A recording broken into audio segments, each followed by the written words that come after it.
Uma vez.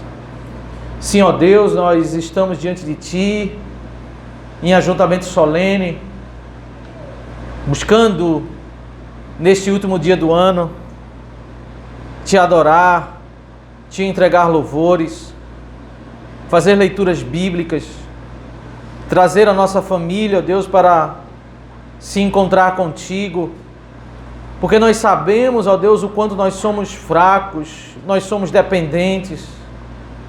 Nós não podemos, ó Deus, viver sem a Tua presença, sem o Teu alimento, sem a Tua força. Não há, ó Deus, nenhum lugar na terra, no mundo, que seja melhor do que estar na Tua presença. Por isso, ó Deus, nós estamos diante de Ti, buscando orientação, buscando, ó Deus, alimento necessário para a nossa alma. E Te suplicamos, ó Deus, que o Senhor ilumine os nossos olhos, que o Senhor opere com Teu Santo Espírito, ó Deus, avivando a nossa alma, o nosso coração, para andar na luz do Senhor, para discernir, ó Deus, a Tua voz, para sermos alimentados com a Tua palavra. Isso nós Te oramos, ó Deus, e Te suplicamos, em nome de Cristo. Amém. Capítulo 3, 1 Samuel, meus irmãos, como vimos hoje pela manhã, ficou muito claro que o contexto de toda aquela desordem era porque faltava a palavra do Senhor. E Deus começa misericordiosamente e graciosamente, porque a misericórdia, porque o povo merecia ser abandonado completamente, ser destruído. Mas à medida que o Senhor ele vai no meio do caos, ele vai preservando, ele também vai derramando a sua graça quando ele levanta uma criança que vem de um lar totalmente desordenado, com elementos, sim, positivos, mas uma desordem, um homem casado com duas mulheres, um homem num lar onde uma mulher ficava fazendo inveja à outra porque tinha filhos e a outra não tinha, aquele ambiente de litígio, de contenda. A palavra de Deus é trazida a uma criança. Deus chama uma criança mesmo sem nem entender que é o Senhor que está chamando ela. O Senhor pacientemente, por 3 vezes, até que na 4ª vez a criança entende que é o Senhor que está chamando ela. Ele vai até aquela criança para dar a ela aquilo que ele já tinha dado anteriormente a Eli, já tinha dito a mesma revelação, a mesma palavra, para que ela tivesse a palavra. E para que por meio dessa palavra já revelada, ele crescesse e ele fosse confirmado como profeta do Senhor no meio da comunidade, todo Israel, de Dan a Berseba. Você percebe como isso é algo extraordinário, porque se você continuar lendo 1 Samuel, vai ter um momento em que Saul é escolhido como rei. E o primeiro ato lá na Assembleia Pública, quando Deus fala com o profeta e diz, o rei é esse, e aí Saul está escondido. Aí ele, por sortes, ele encontra onde está Saul. Todo o povo naquele ato, mesmo Deus falando que ele era o rei, o povo não reconheceu ele como rei. Porque toda a aparência indicava que ele não era uma pessoa preparada. Mas Deus fez o povo reconhecer aquele menino que estava crescendo como profeta. Foi algo extraordinário. E o Senhor, ele falava por meio de Samuel, algo muito bondoso da parte de Deus, Deus falar com Samuel e Samuel falar com o povo agora quebrou aquele silêncio, eles estão ouvindo a voz do Senhor. Mas o que significa, meus irmãos, ouvirmos a voz do Senhor? Hoje nós vamos falar um pouco sobre o capítulo 4, e o capítulo 4 trata sobre providência. Alguns momentos em que o povo enche o coração de esperança por ouvir a voz de Deus, por estar seguindo o direcionamento de Deus. E às vezes o povo do Senhor, ele não sabe lidar com algumas circunstâncias. Nós não sabemos muitas vezes lidar com algumas circunstâncias que nós, mesmo estando dentro da vontade de Deus, nós passamos por dissabores nessa vida. E sabe que nessa época do ano é uma das épocas que aflora algo que é um dos grandes problemas do meio cristão. Nos dias de hoje e nos dias da história do povo de Deus. Muitas vezes nós somos tomados por superstições. E damos uma roupagem evangélica às nossas superstições. Nós temos esperança, nós temos fé, e muitas vezes nós planejamos algo, olhamos para o futuro muitas vezes com ideais que estão tomados de superstições, mas estão revestidos de uma roupagem evangélica. É um desafio para nós termos uma esperança equilibrada,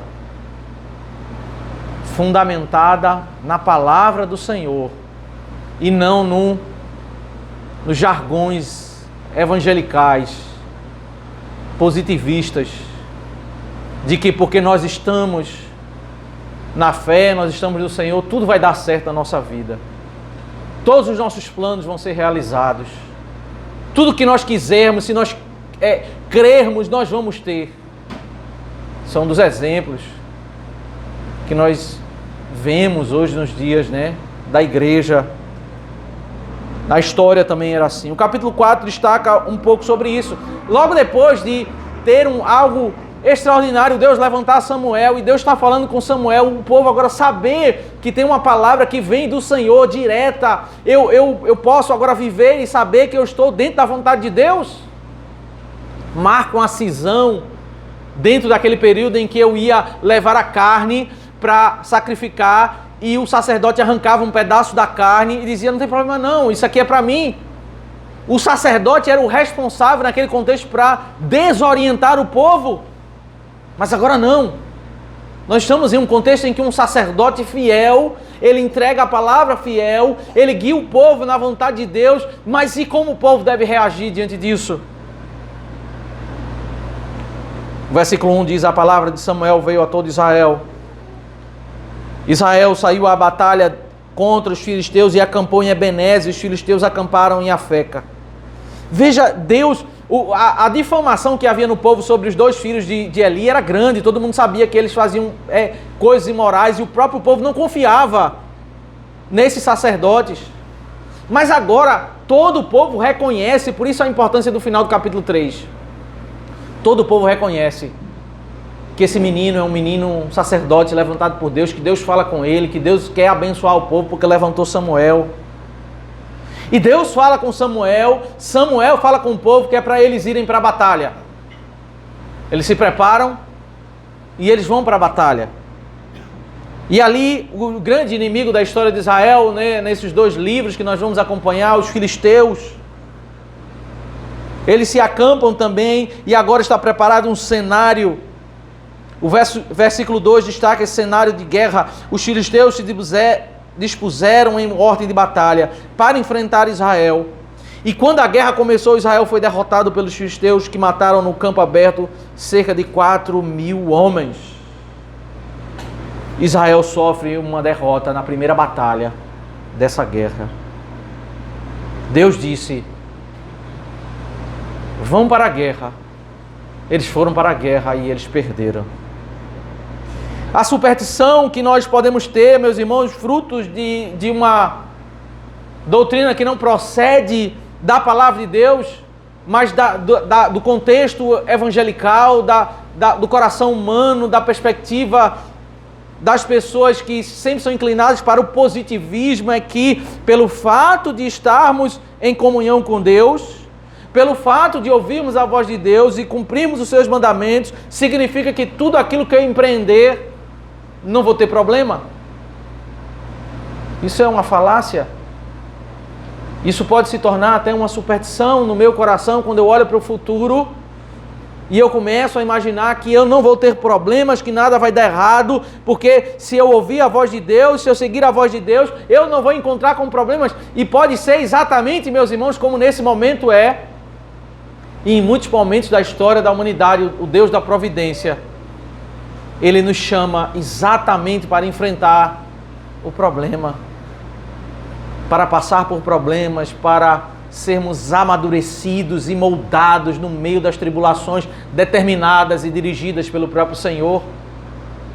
Quando eu faço essa simples matemática de que eu estou com Deus, eu não posso ter problemas, eu não estou fundamentado numa doutrina que as Escrituras nos mostram. Os grandes servos de Deus, Paulo, Isaías, basta pegarmos a lista de Hebreus 11, tantos homens de Deus sofreram nesta vida problemas, dificuldades, oposição. Eles tiveram dissabores, eles tiveram problemas, eles tiveram dias difíceis, eles se envolveram em batalhas e foram derrotados. A vida não foi só de sabores, porque também nós temos vários relatos em que o povo de Deus foi abençoado graciosamente, profundamente, abundantemente. Mas não podemos, meus irmãos, começar a imaginar que nós podemos traçar o nosso futuro por uma perspectiva do que nós estamos vivendo hoje, que nós no futuro, o futuro que está diante de nós, nós confiamos que estamos debaixo da soberania de Deus, mas nós não temos plena certeza do que acontecerá com os nossos dias, com os nossos anos que vem adiante. E quando nós vamos ouvir a voz de Deus, se nós estamos tentando, motivados para ouvir a voz de Deus, pensando exatamente em ter sucesso nos nossos projetos, apenas nisso, nós pedimos a Deus, suplicamos a Ele a graça. Mas se a nossa perspectiva, o nosso coração está nesse positivismo, nós vamos e podemos inevitavelmente cair em grandes frustrações. A gente canta, e esse é um desafio, né? A gente entender quando que uma pergunta para Deus ela é saudável e quando que uma pergunta para Deus ela já não é mais saudável, ela já é vista como um ato de murmuração, de queixa. Nós acabamos de cantar um salmo e vamos ver isso repleto nos salmos, quando o salmista diz: Senhor, eu não sei porque eu estou passando por esses problemas, eu não sei porque o meu leite se derrama em lágrimas. São descritos como salmos de lamento, salmos em que nós podemos e licitamente fazer isso diante do Senhor, nos derramarmos e falarmos das nossas dores. O nosso Pai está aberto para receber as nossas dores, o nosso derramar, o nosso coração que muitas vezes não entende. Agora precisamos tomar muito cuidado para que a nossa pergunta não seja a pergunta de Abacuque, capítulo 1, capítulo 2, versículo 1, ou do Salmo 73, ou do meio para o final do livro de Jó, quando aquela pergunta ela começa a se tornar numa murmuração, numa queixa, numa reivindicação. É lícito quando eu pergunto a Deus dizendo: Senhor, estou sofrendo, me ajuda a entender o que o Senhor quer que eu aprenda com tudo isso. Ou a outra pergunta, essa não lícita: eu quero entender porque eu estou passando por esse problema, porque está tudo certo na minha vida, eu estou indo para a igreja, eu estou adorando a Deus, e por que eu tenho que passar por isso? Esse coração já está como que indignado perante o Senhor, ele está triste, ele está amargurado. A rebelião ela se transforma em amargura, e o lamento ele se transforma em um derramar perante o Senhor. Eu vou a Deus lamentar porque eu quero consolo. Eu quero que o Senhor renove as minhas forças, porque eu enfrento a tribulação não pulando de alegria, mas com dor. Mas é tão melhor, meus irmãos, quando nós passamos pelas dores com doutrina, para nós não colocarmos em nosso coração esperanças que podem nos enredar em períodos de frustração.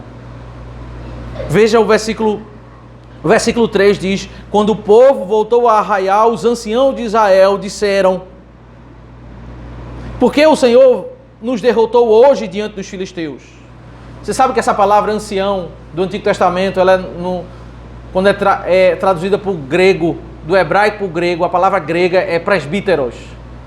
Né? O ofício no Novo Testamento para presbíteros era exatamente os anciãos do Antigo Testamento.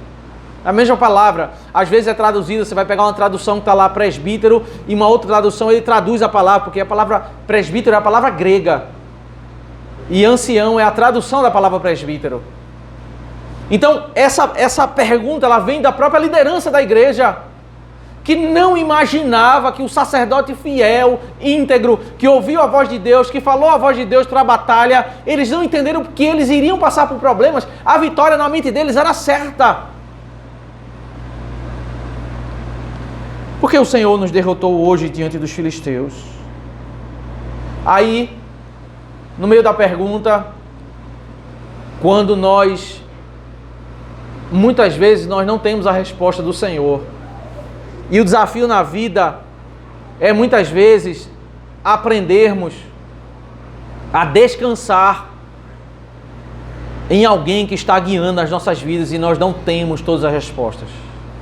Vamos continuar em muitas vezes ao lidar com uma situação A ou B sem entender o porquê, mas não podemos parar a nossa vida, a nossa adoração. Nós temos que adorar e continuar, ainda que não entendamos, mas continuar seguindo em adoração, entendendo que aquele Deus soberano, sábio, Ele nos ama e os seus decretos são o melhor para a nossa vida. Mas a tendência do coração humano é ter uma resposta para tudo. Então, no meio daquela liderança, alguém se levanta e esse conselho parece que alcança o coração dos demais anciãos e de todo o povo, quando eles dizem: vamos trazer de Siló, a arca da aliança do Senhor, para que esteja no meio de nós e nos livre das mãos dos nossos inimigos. Então o povo mandou trazer de Siló a arca do Senhor dos Exércitos, entronizado entre os querubins. E os dois filhos de Eli, Ofni e Finéias, estavam ali com a arca da aliança de Deus. Eles viram o problema e disseram assim: eu já entendi, eu sei porque não deu certo. Deus mandou a gente para a batalha, mas sabe por que a gente não ganhou? É porque a arca não estava aqui. Então vamos trazer a arca de Siló, que era o local onde eles se reuniam, o local do tabernáculo ali para adorar, onde ficava a arca. E ainda mais o texto diz: do Senhor dos Exércitos entronizado entre os querubins, porque no Santo dos Santos ficava a arca e tinha 2 querubins e a nuvem de glória, a manifestação da glória de Deus aparecia em cima dos querubins. Por isso você vê essa expressão que percorre, né, a Bíblia, entronizado em cima dos querubins. Era o lugar onde Deus manifestava a sua glória, o local mais sagrado, o local mais sublime. Então, na matemática do povo, eles entenderam naquele momento que está explicado porque a gente perdeu a batalha. Deus mandou a gente ir, mas a gente não entendeu que deveria ter levado a arca. A gente deveria ter levado a arca, a gente deveria ter colocado a arca. E aí sim, os anciãos dão a orientação, o povo todo acata e traz a arca para aquele local da batalha. Mas no final do versículo 4 já tem um indício. A providência de Deus, meus irmãos, ela sempre tem uma explicação, sempre tem um propósito. Ainda que nós não entendamos e não tenhamos a resposta agora, ou talvez não tenhamos até nós chegarmos na glória em algumas circunstâncias da vida, nós não somos mais sábios do que o Senhor. Nós não somos mais justos que o Senhor. Isso deve aquietar o meu coração, não é eu ter a resposta. Mas no final do verso 4 diz que os 2 filhos de Eli, Ofni e Finéias, que Deus disse que iria matá-los, e Deus vai usar essa batalha para cumprir o seu propósito. No final, Israel vai alcançar a vitória, vai ter um momento em que Deus vai usar, não vai ser nesse momento, mas no desenrolar da história, o decreto de Deus sobre aquilo que ele falou no capítulo 2 e no capítulo 3, de que ele iria visitar com morte, Ofni e Finéias, vai se cumprir nessa circunstância. Então, enquanto o povo estava olhando apenas uma batalha, Deus estava cumprindo tudo aquilo que ele havia determinado sobre o povo e havia, para o bem do próprio povo, Deus iria tirar aquela família sacerdotal de realizar tantas coisas que prejudicavam o próprio povo. A derrota certamente iria doer. Mas o benefício que iria ser trazido para o povo, ao ser tirado Ofni e Finéias, que estavam aqueles hábitos, que traziam prejuízos não apenas para ele, mas para toda a comunidade, isso estava dentro do propósito de Deus.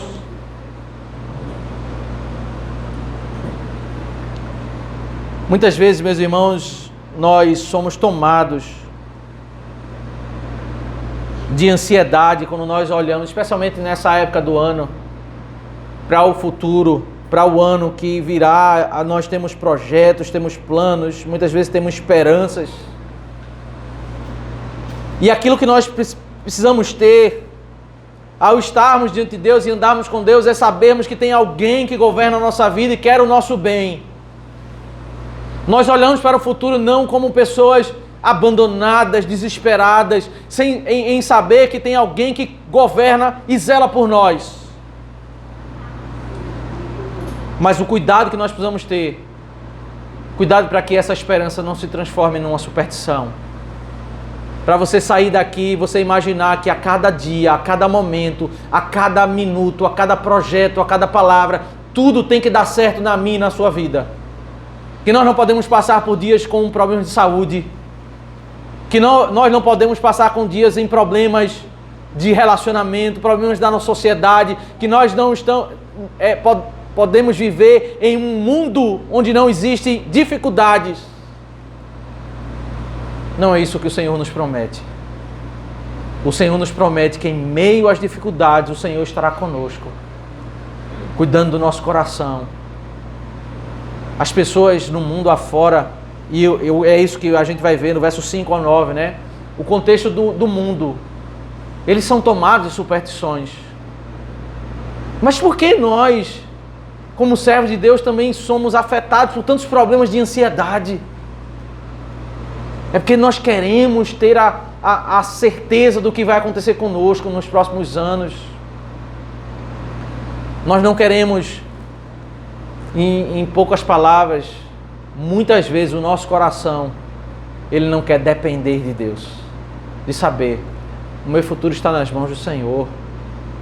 Se nós vamos para a direita ou para a esquerda, se nós vamos viver 50 anos, 30 anos, o nosso futuro pertence ao Senhor. Nós não temos condições de mudar o rumo da nossa vida. A ansiedade, meus irmãos, é o desespero do coração do homem quando ele está consciente dessa verdade, que ele não tem controle sobre o seu futuro, e ele se desespera. Mas a fé firme no Senhor é nós sabermos essa mesma verdade. Nós não temos controle sobre o nosso futuro, mas nós podemos descansar. Vamos trabalhar, fazer tudo o que está ao nosso alcance para ter dias melhores. Mas no final do dia nós vamos chegar e dizer o seguinte: Senhor, eu dependo de Ti.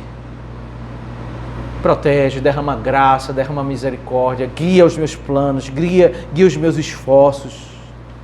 Abre portas, guia os meus caminhos. E nós precisamos aprender a descansar no Senhor dos nossos projetos. Porque senão nós vamos viver, meus irmãos, nós não seremos exatamente iguais aos ímpios, porque nós somos servos de Deus, mas nós vamos ter alguns sentimentos e atitudes semelhantes a eles. Porque veja como é o coração do ímpio. Versículo 5. Quando a arca da aliança do Senhor chegou ao arraial, os israelitas gritaram tão alto que o chão tremeu. Os filisteus ouviram a voz de júbilo e disseram: que voz de grande júbilo é esta no arraial dos hebreus? Então souberam que a arca do Senhor havia chegado ao arraial. E os filisteus ficaram com medo e disseram: os deuses vieram ao arraial. E dizia mais: ai de nós, porque nunca antes aconteceu uma coisa dessas. Ai de nós, quem nos livrará das mãos desses deuses poderosos?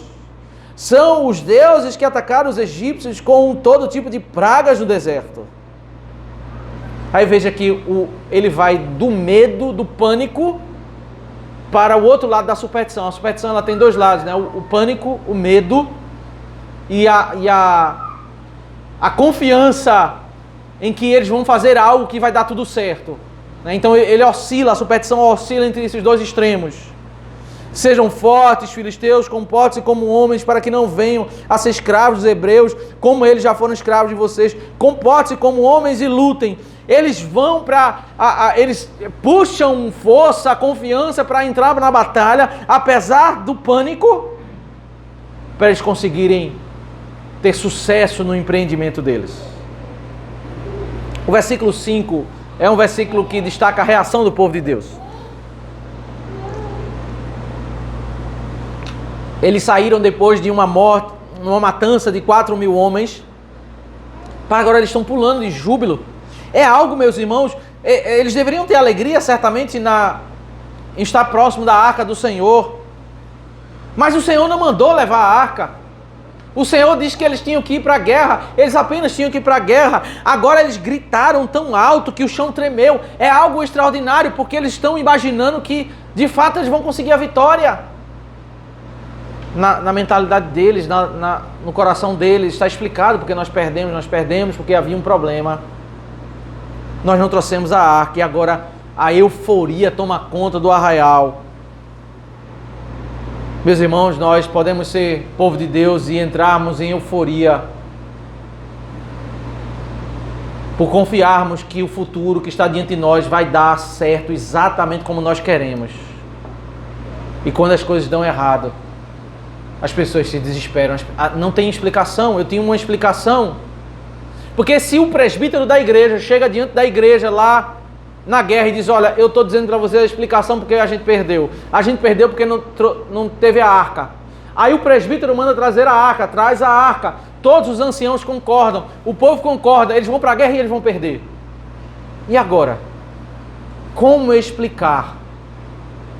Quando eu passo por um problema e eu olho para frente e digo: eu já sei como resolver esse problema, eu vou resolver e esse problema vai ser tirado. Eu ainda que eu estou sofrendo pelo problema, o meu coração ele meio que se abraça a uma esperança de que, ainda que a minha dor está grande, eu sei que semana que vem ou daqui a 2 dias eu vou resolver e está tudo resolvido, tudo sanado. E quando essa minha esperança é uma falsa esperança, eu só estou aumentando a minha frustração. Porque aí aquela resposta não vai funcionar e o meu coração agora ele vai caminhar cada vez mais para um desespero. Aquela euforia que parecia algo que vai acalmar, amenizar a dor e trazer alegria para o coração, na realidade ela não é algo saudável. Porque ela vai me colocar numa expectativa tão alta para algo dar certo, e aí, quando a expectativa não é cumprida, parece que o chão desaba, né? A gente repensa os nossos planos, nossos projetos e diz: e agora? Porque eu imaginava que tinha que dar certo. Como é que não ia dar certo? Eu orei, eu empreendi, eu pensei, eu planejei. A euforia tomou conta do arraial, mas Deus mandou eles irem para a guerra. Mas Deus não disse que eles não iam ter problemas. Deus não disse que eles iriam ganhar todas as batalhas. Deus não disse que a vida do crente seria uma vida sem problemas, sem dificuldades. A superstição dos ímpios, ela é exatamente isso. Veja, eles não sabem o que eles estão falando, né? O versículo 6 ao 9, diz: os filisteus ouviram a voz de júbilo e disseram: que voz é essa? Eles sabem que a arca, né, no versículo 6, no versículo 7, eles ficaram com medo e disseram: os deuses vieram ao arraial. O pânico que os ímpios têm, o medo das coisas darem errado na vida, ela procede de coisas que não são corretas. A doutrina na boca do ímpio que move a superstição é uma crendice popular. Não procede da revelação do Senhor. Os deuses estão diante de nós. Não é os deuses que fizeram as pragas no Egito, é o único Deus, o Criador do céu e da terra. Não não é o que o ímpio explica com a sua crendice popular. E o ímpio, meus irmãos, quando a coisa parece que vai dar errado, ele entra em desespero. E rapidamente ele tem uma solução para ele se abraçar e dizer: agora vai dar tudo certo. Percebe como muitas vezes nós ainda que não sejamos como ímpios, nós podemos ter a mesma reação quando alguma coisa der errado, a gente ficar em desespero e ter uma explicação que não é uma explicação bíblica e a gente apresentar para o nosso coração, mas vai melhorar, e a gente se apegar a uma promessa que não é uma promessa bíblica. Eu lembro, eu já contei isso algumas vezes, quando a gente estava, Lara nasceu e a gente estava no hospital e ela foi para a UTI, a gente passou 3 semanas praticamente vivendo no hospital, aí depois ela faleceu. E a gente fez amizade com várias famílias que passavam por cenários semelhantes, né? Várias enfermeiras evangélicas, servas de Deus. E elas naquela hora da dor, da lágrima, do preparativo para sepultamento, né? Tudo que envolve aquele momento tão sofrido. A gente querendo virar a página, né? Querendo avançar, olhar para frente. Alguém chegava na melhor das intenções e dizia o seguinte: antes do falecimento dizia assim: com certeza ela vai ser curada. Deus é um Deus de vitória, ela vai ser curada. E depois do falecimento as pessoas diziam assim: Deus vai dar outro filho. Perceba, esse tipo de promessa é uma promessa que nós não podemos fazer, meus irmãos. As coisas podem acontecer como não podem acontecer. O fato de nós sermos crentes não deve nos fazer sermos tão positivistas, supersticiosos como os ímpios, que falam que a vida do crente é só vitória, não tem problema. Nós olhamos para frente e dizemos: olha, Deus vai dar vitória, creia nisso, profetize isso. Porque você fala, e as pessoas ainda até manipulam um texto de Isaías, né? Um texto equivocadamente, dizendo a palavra tem poder, né? É um versículo que é manipulado equivocadamente. Então, se você começar a repetir, quer dizer que isso vai se cumprir na sua vida. É quase como um mantra, né? Em algumas religiões pagãs a gente vê isso, as pessoas repetindo frases, porque acreditar que quanto mais você repetir, você vai confiar e aquilo ali vai se materializar. Isso é paganismo. Nós precisamos confiar na soberania de Deus. Há um ano que se inicia. Qual é a confiança que nós podemos ter? Deus está no controle, Deus é soberano. Dias bons ou dias maus nós não sabemos, mas devemos confiar. Se sonhos serão realizados, sonhos não serão realizados, não sabemos. Talvez alguns sonhos nossos serão realizados, talvez algumas coisas serão realizadas que nós nem imaginamos, muito melhor do que nós planejamos.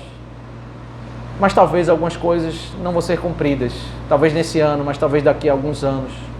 O ponto, meus irmãos, é que nós estamos debaixo da mão de um Deus soberano que guia a nossa vida, e nós não podemos usar a fé como um instrumento de superstição.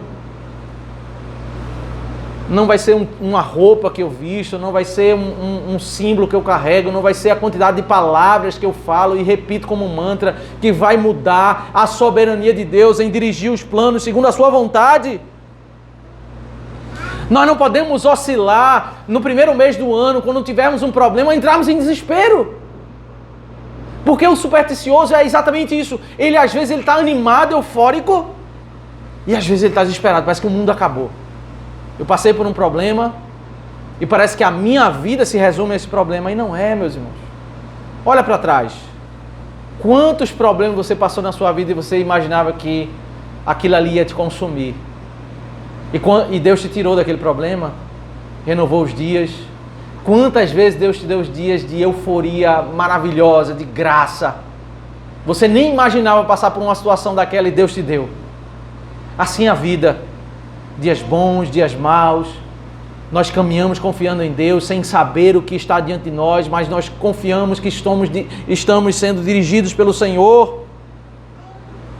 Mas o ímpio, ele anda entre o pânico e a euforia, e ele fica caminhando, ele fica imaginando que tudo vai dar certo pela superstição dele. Nós não podemos ser como os ímpios. O versículo 10 e 11, para deixar essa história mais dramática, diz exatamente isso. Então os filisteus lutaram, Israel foi derrotado e cada um fugiu para a sua tenda. Foi uma grande derrota. Pois foram mortos de Israel 30.000 homens. A arca de Deus foi tomada e os 2 filhos de Eli, Ofni e Finéias, foram mortos. A fé de Israel e a euforia em se alegrar com a arca. Não muda os decretos de Deus. A fé de Israel em ter um sacerdote que traz a palavra de Deus, que prega fielmente a palavra de Deus, eles ouviram a voz de Deus, cumpriram em obediência à voz de Deus, não anula o fato de que Deus pode usar até os ímpios para terem êxito em cima do povo de Deus. Deus tinha um projeto em quebrar aquela linhagem sacerdotal de Eli, e nisso era uma atitude muito graciosa e misericórdia para com o Senhor. Mas, meus irmãos, foram 4.000 homens, possivelmente casados, que tinham suas mães vivas, que foram sepultados na primeira batalha. E agora 30.000 homens que morreram, e isso trouxe certamente muito choro, muitas lágrimas, muita angústia. Quem vai entender e esquadrinhar a mente do Senhor? Paulo, em Romanos 11, ele diz, no verso 33 ao 36, que a profundidade da riqueza de Deus é porque inescrutáveis são os teus caminhos. Nós nunca, em todo o estudo da Escritura, chegaremos ao ponto de compreender minuciosamente porque Deus toma essa ou aquela decisão. Ele é muito mais sábio que nós. Mas a nossa reação não pode ser de rebelião, de amargura, mas de rendição. Dizer, Senhor, Tu é mais sábio que nós rendemos e confiamos. Ainda que não entendemos, nós rendemos e confiamos em Ti, Senhor. Esse deve ser o nosso coração diante daquilo que é desconhecido. É continuar confiando, ainda que nós não temos explicações para tudo. Momentos em que você vai lidar com algum parente, algum amigo que está sofrendo. Não queira ser como esses anciãos de Israel, não queira dar resposta para tudo. Não queira dizer minuciosamente por que ele está passando por aquele problema, ou não queira dar a solução para acalmar o coração. Você ama ele, você não quer ver ele chorando, e você quer dizer, olha, mês que vem o teu problema vai ser resolvido, porque nós não temos esse poder. Não faça isso. Tenta levar o coração dele a confiar na soberania de Deus. Olha, nós não entendemos, mas vamos orar, vamos buscar consolo no Senhor. Eu vou orar com você, eu vou chorar com você. Eu vou esperar que Deus dê consolo, Deus anime o teu coração, Deus consiga nos fazer olhar para frente, mas não vamos nos amargurar, não vamos levantar questionamentos diante de Deus. Nós não temos as respostas. Há momentos em que nós precisamos apenas estar do lado de uma pessoa que está passando por sofrimento, sem falar nada. Às vezes, quando a gente fala, a gente atrapalha. Se a gente vai levar uma falsa doutrina, uma falsa esperança, você pode levar até uma euforia no momento, mas vai ser uma euforia para levar uma tristeza maior. A cena no capítulo 4, ainda agora a partir do verso 12 até o final, verso 22, a gente vai ver o fechamento desse capítulo sobre providência, em que há sofrimento, há provação. O texto diz, então um homem de Benjamim, saído das fileiras, correu e no mesmo dia chegou a Siló. Ele havia rasgado as suas roupas e espalhado terra sobre a cabeça.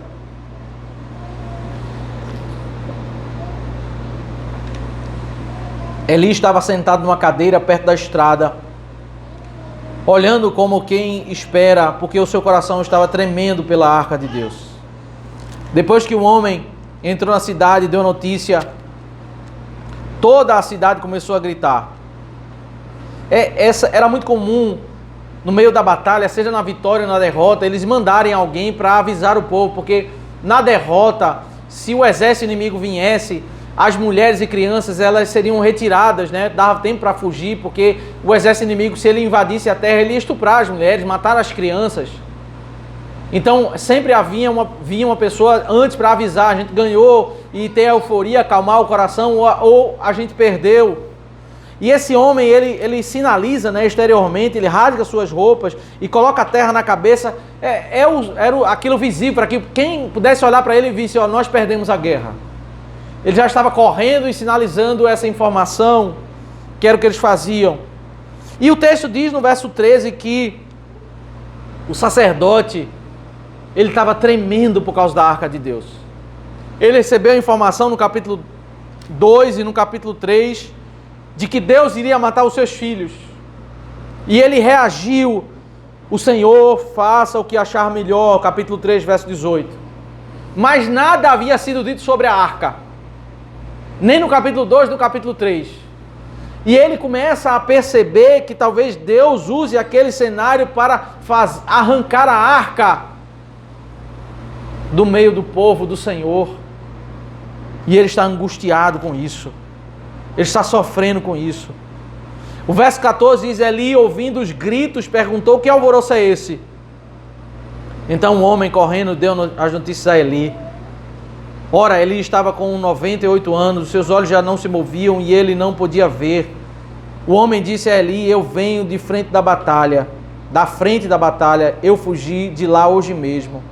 Eli perguntou-lhe: o que aconteceu, meu filho? Então o mensageiro respondeu: Israel fugiu dos filisteus. Houve grande matança entre o povo.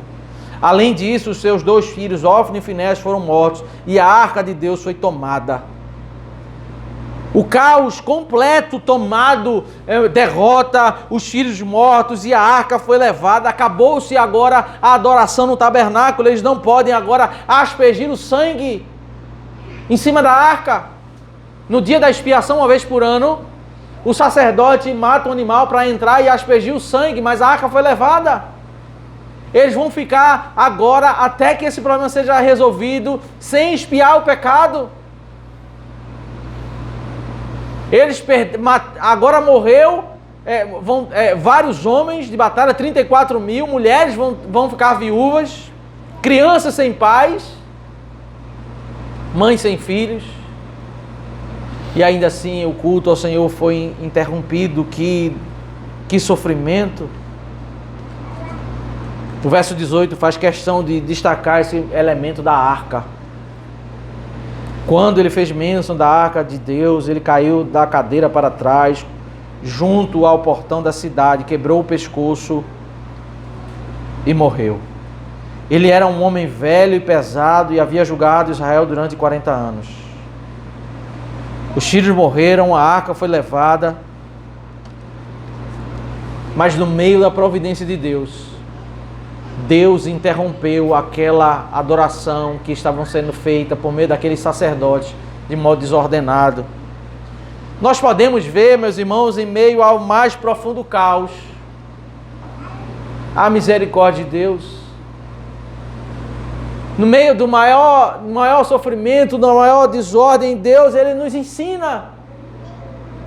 Nós aprendemos a confiar mais em Deus, nós aprendemos quando nós choramos. Quando as coisas, aqueles projetos da nossa vida, os sonhos dão errado, Deus nos ensina por meio das tribulações.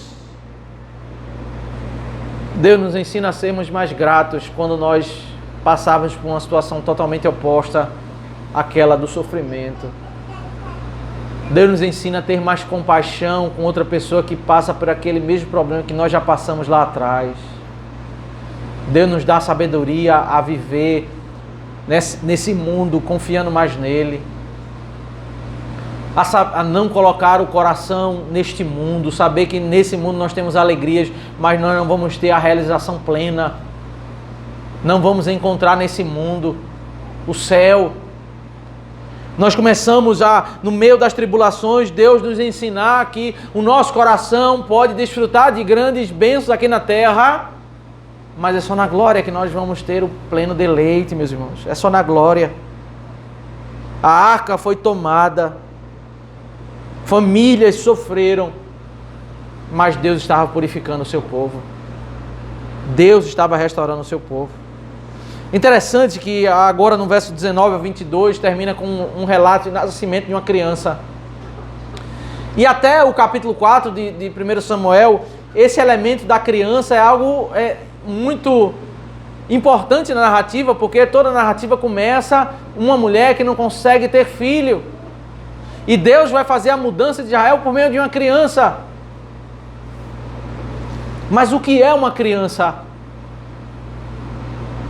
Se o meu coração não está em Deus, se o mais importante para a minha vida é andar em comunhão com Deus.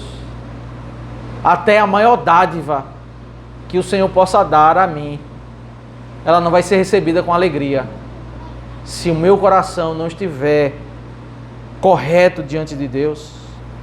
O verso 19 diz: a nora de Eli, a mulher de Finéias, estava grávida e próxima do parto. Quando ela ouviu essas notícias de que a arca de Deus havia sido tomada e de que seu sogro e seu marido tinham morrido, encurvou-se e deu à luz, porque as dores lhe sobrevieram. Quando ela estava morrendo, as mulheres que a ajudavam disseram: não tema, porque você teve um filho. Ela, porém, não respondeu, nem fez caso disso, mas deu ao menino o nome de Icabô, dizendo: foi-se a glória de Israel. Ela disse isso porque a arca de Deus havia sido tomada, e por causa de seu sogro e de seu marido. E falou mais: foi-se a glória de Israel, porque a arca de Deus foi tomada. Nem o nascimento de uma criança.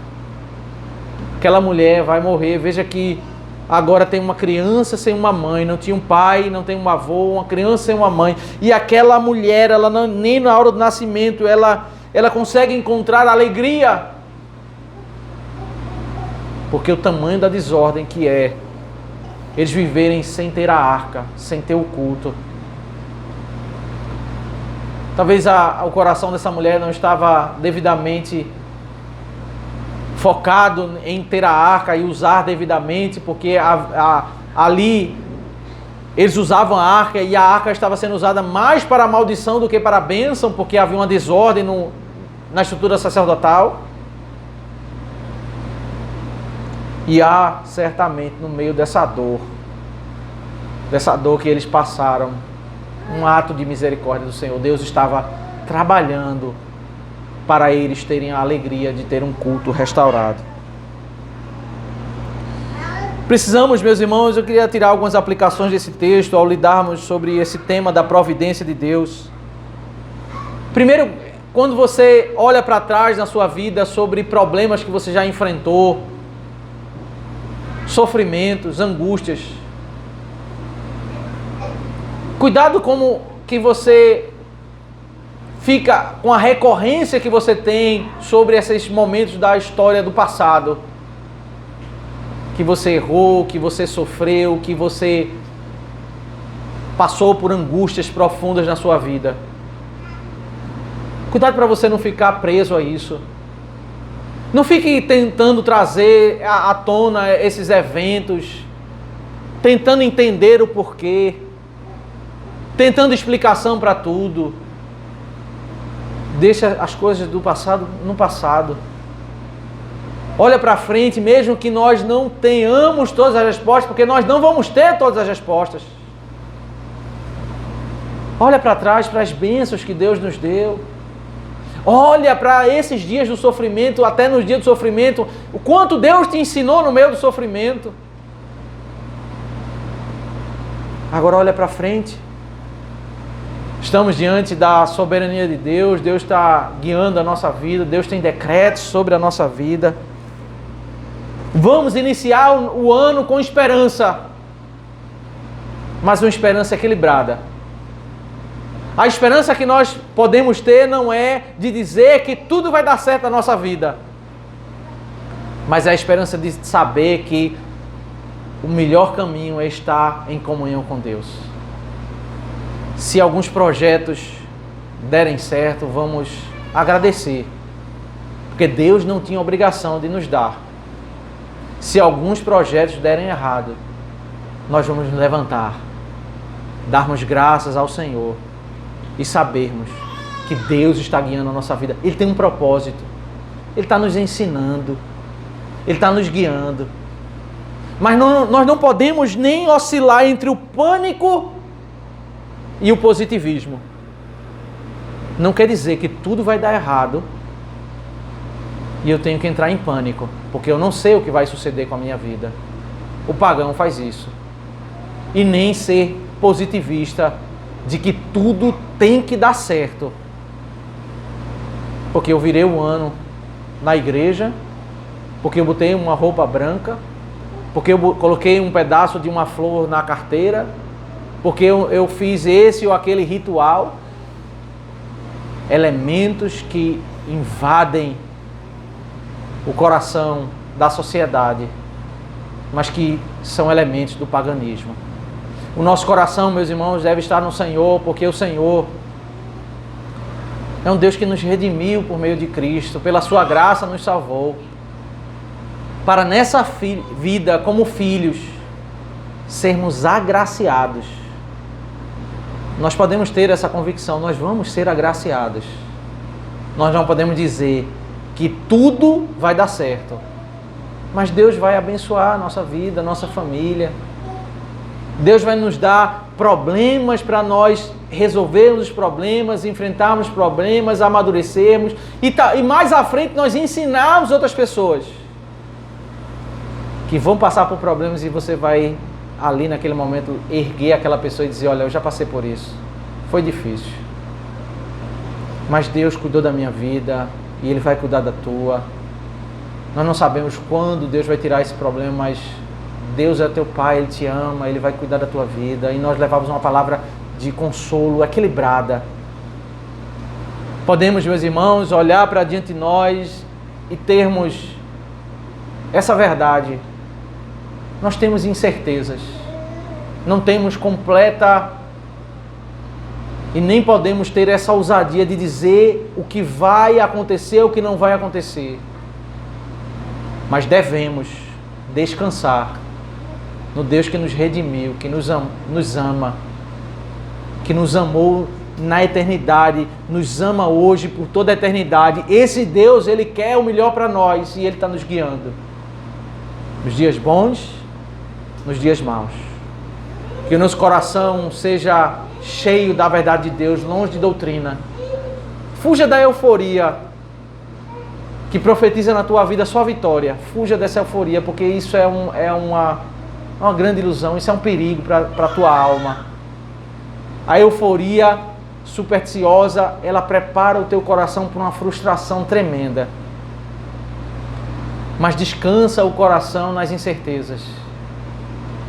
Nas certezas na história, mas na certeza de que Deus, que é o nosso soberano Criador, Deus de toda a providência, Ele está nos guiando.